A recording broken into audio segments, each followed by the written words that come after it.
And good luck with everything. The thing that I love most about real estate, outside of the ability to market and be creative, it's the ability to help people. There you are. Hey, Joe. How's it going? Hey. I'm going to send the link to every friend I have on the planet. No, I have to make sure. Our clients, Joe and Lana, are such sweet people, and we were able to help them in their life by using real estate. Today we're going to have a quick chat with Joe and Lana. I was going to gut renovate it, so all the violations would disappear. You just have to submit the blueprints of what you're going to do. Beloved Mr. Koch had a rule. You could have a live in a working loft. Okay? So it was a loft. I was considered a professional, and I wanted to live there, so I actually had the certificate of occupancy modified. All right, because of Koch's ruling. I made it into a loft. Half of it was apartment. The other half was office. Okay. And the place was so beautiful. I mean, he renovated nicely. I mean, you can see downstairs. The guy is handy. Yeah, oak was a lot cheaper. Maple was a lot cheaper. So a lot of oak, a lot of maple, a lot of woodworking. Plus, the work part, I had a big table saw, much easier to work the wood. I had the apartment. Most of the time, the people that were working for me, I'd call them up and say, hey, you got to be at so-and-so address. Our biggest project early was Dunleavy and Company, and they were a brokerage firm. And you know what, with computers getting bigger and better, but CRTs were massive. So he wanted new offices that can accommodate, the big CRT monitors. Then he wanted a really super big one, where the constant stock market would show Dow Jones and all that. Obviously, he owned the top floor. 145, like 45th Street or something. Beautiful building. I understand stocks a little bit.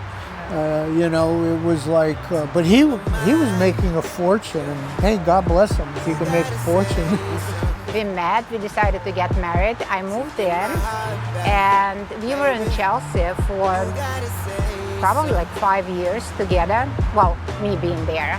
And then we were technically priced out from Manhattan, and it was so much cheaper. Came back and said, yes. When the net lease was over, he was going to go to market value. Market value probably would have made my rent at the time about $7,000 a month. Because we had a whole loft. I mean, we had the whole floor. The whole floor was the building ours. It was beautiful.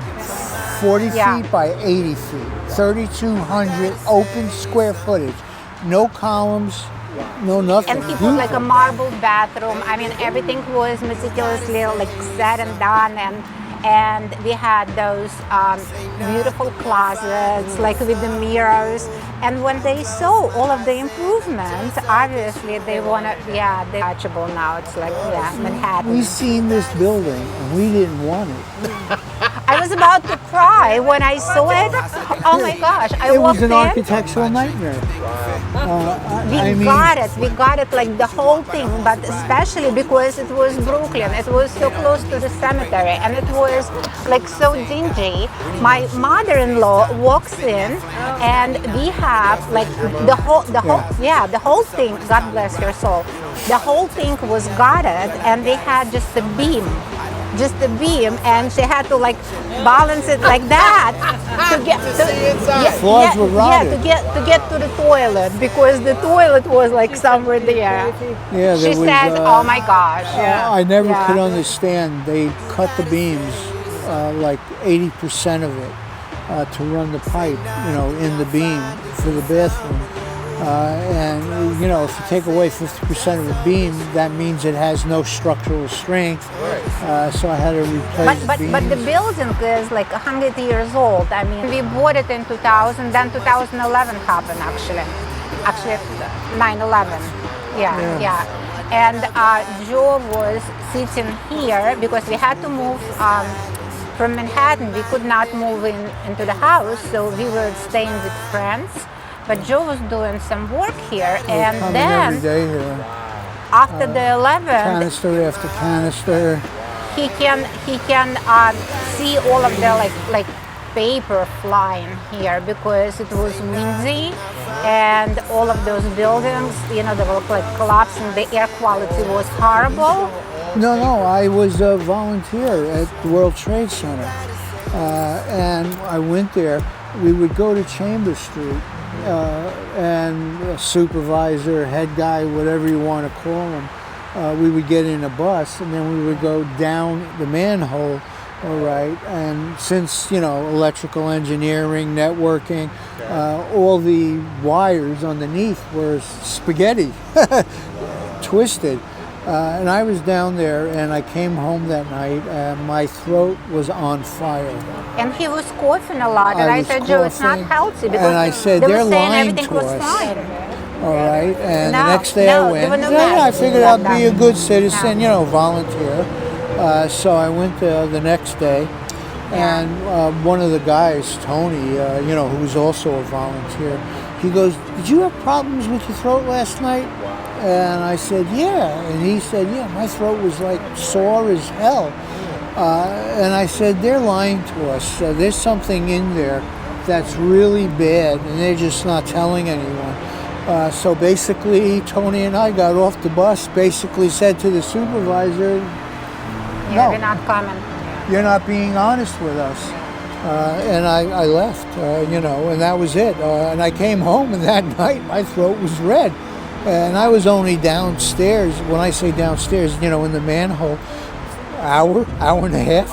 And if you worked, you were down there for literally 6 hours, like I did the first night. And let me tell you, man, my throat, red as could be. Really bad. And it was actually very, very sad because every single time we would take an F train because I was working in Manhattan and technically I was on 42nd Street and I walked, we were staying with friends in Queens, so I walked over 59th Street Bridge and like all of us were we saw all of this, collapsing and the smoke and all were of shut that. down on 9/11. And the F train has subways weren't running, buses, the whole area was pretty messed up. And let me just tell you something about this building.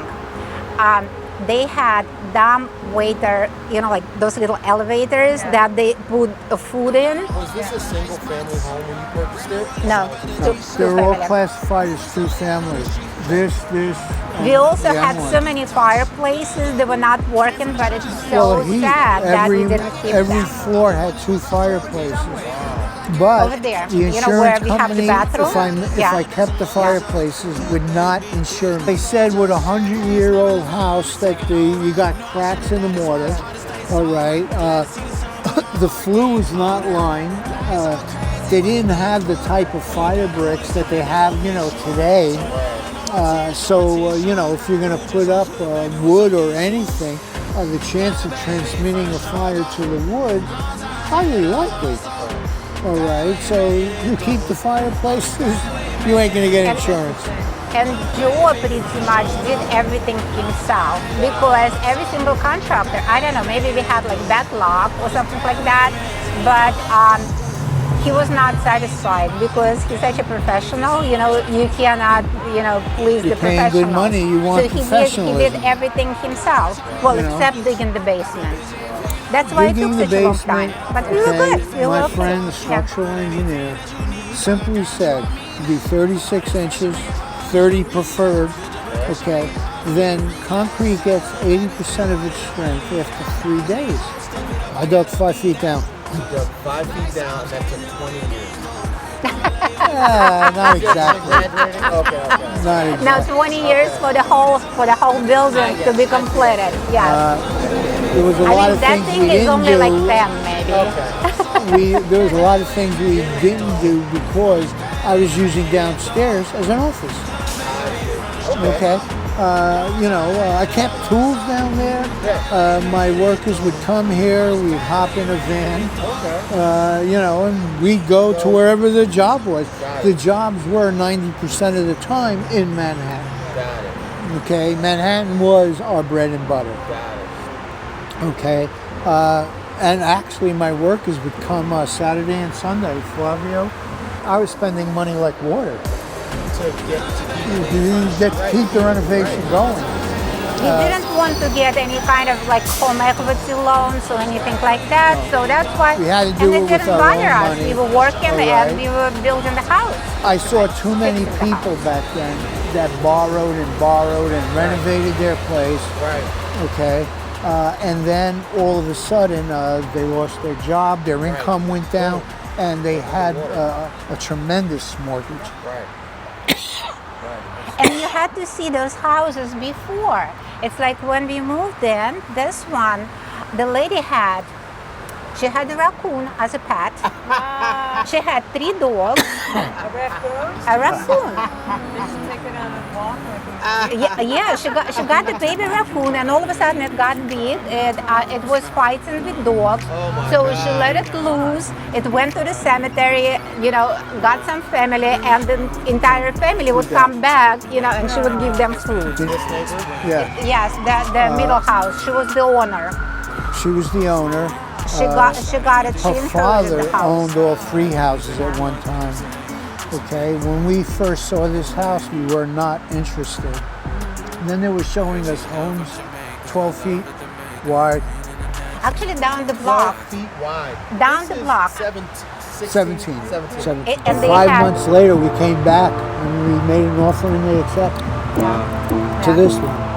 I said, you know what, if that's what they're showing us, and the prices, I'm going to send the link to every friend I have on the planet. No.